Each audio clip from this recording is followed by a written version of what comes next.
তো এখন আমরা কোথায় আছি? সো এখন আমরা আছি বাঁকুড়াতে ঢোকার সামনে যে টোল প্লাজাটা আছে এখানে আমরা আছি। এখন আমরা জঙ্গলপুরে আছি। ওটাই আমরা সামনে যাবো হচ্ছে জয়পুর ফরেস্ট। হ্যাঁ, তো ওখানে আজকে কি কি আজকে আছে?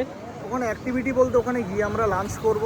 হ্যাঁ, ওখানে ভালো ভালো সব হোটেল রেস্টুরেন্ট আছে, তো ওখানে আমরা লাঞ্চ করব। আর ওখানে একটা এয়ারবেস আছে যেটা ব্রিটিশ আমলে হয়েছিল, হ্যাঁ, সেখানে গিয়ে একটু ফটোশুট হবে। আমাদের থাকার ইচ্ছা ছিল, কিন্তু আজকে ওয়ান ডে যেহেতু মিট আপ, তো ছেড়ে আসা যাবে না।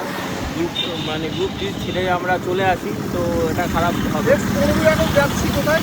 15ই আগস্ট আমরা তাজপুর যাচ্ছি, ওখানে ফাটিয়ে এনজয় হবে। আজকেও ফাটাফাটি এনজয় হচ্ছে, কিন্তু এই গরমে এই যে আমরা জ্যাকেটটা পরে আছি, অবস্থা খারাপ হয়ে যাচ্ছে। পুরো অবস্থা খারাপ। আজকে প্রায় 35 ডিগ্রি কাছাকাছি গরম। এই হাইওয়ের মধ্যে দাঁড়িয়ে আমরা এই জ্যাকেট পরে আমরা কী করছি, ভিডিও বানাচ্ছি। আর এই লোকটা ফ্যানের মধ্যে আজকে বলিদান দিয়ে দিয়েছে নিজের হাতটাকে। বলিদান হয়ে গেছে ফ্যানের মধ্যে এই যে দেখো, অ্যাডমিন দাদার দাদা এই যে ফ্যানের মধ্যে হাত ঢুকিয়ে দিয়েছে। জানি না কার সাথে বাড়ির থেকে ঝগড়া করে এসছে। ওই ঝগড়াটা হয়তো হাত ফাত ঢুকিয়ে ফ্যান কেটে দিচ্ছিল। আমাদের দাদা দাদা কিন্তু অনেক ট্রেকিং করেছে, ঠিক আছে, আমি শুনছিলাম।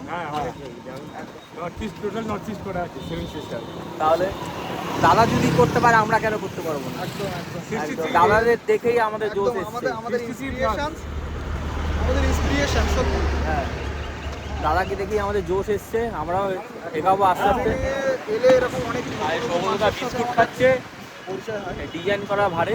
সৌগতা সোয়াগটা দেখেছো? হ্যাঁ, আলাদাই ব্যাপার, আলাদাই সোয়াগ। উঁচু লেভেলের প্লেয়ার। মাঝে মাঝে হেডলাইট খুঁজে পাওয়া যায় না, আবার সৌগত তার হেডলাইট খুঁজে পাওয়া যায়। এই স্টারসে দেওয়া যাবে।